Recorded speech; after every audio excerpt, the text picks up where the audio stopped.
That's our first class, lesson 1, vocabulary, N5, watashi, ami, watashi tachi, আমরা, আনাতা, you, আনহিত, ওই ব্যক্তি,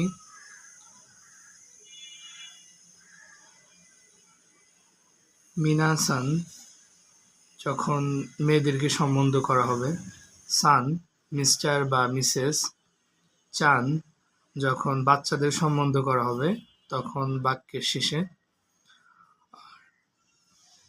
কুন বা জিন, নাগরিকের ক্ষেত্রে, সেন্সেই, টিচার, কিউশি, টিচার বা ইনস্ট্রাকচার, গাকুসেই, স্টুডেন্ট, কাইশাইন,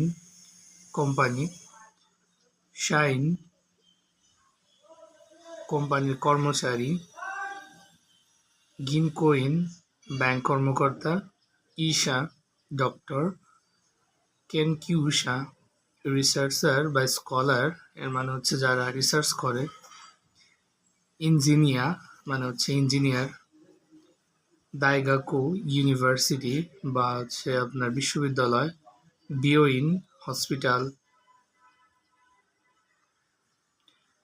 দেনকি, ইলেকট্রিসিটি বা বিদ্যুৎ, দারে, কে,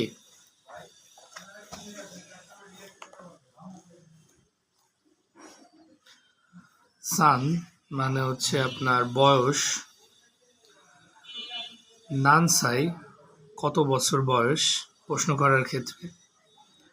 হাই হ্যাঁ বা ইয়েস, ইয়ে না, শিৎসুরেই দেস্কা দয়া করে শুনবেন কি, এরকম অর্থে ব্যবহৃত হবে। ওনামায়েওয়া যখন নাম জিজ্ঞেস করবে, হাজিমে মাসতে কেমন আছো এই ক্ষেত্রে, দোজো, এগুলো অতটা ইম্পর্টেন্ট না, তারপরে নিচে কয়েকটা আছে,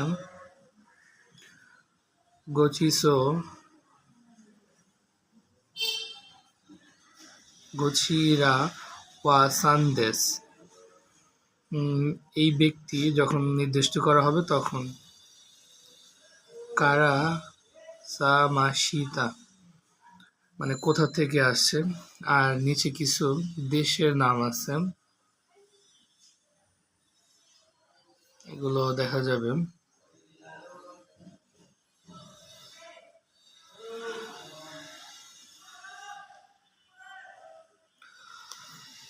আমেরিকা, ইউএসএ বা আমেরিকা, ইগিরিসু, ইউকে বা লন্ডন, ইন্ডিয়া, ইন্দোনেশিয়া, ইন্দোনেশিয়া, কানকোকো মানে হচ্ছে দক্ষিণ কোরিয়া, থাইল্যান্ড, চুগোকু, চায়না, দৈৎসো, নিহন, জাপান, ফুরান্সু, ফ্রান্স, বুরাজিলু, Brazil. So that's the end of our N5 vocabulary 1 class. See you next class. If you have any question, please comment box.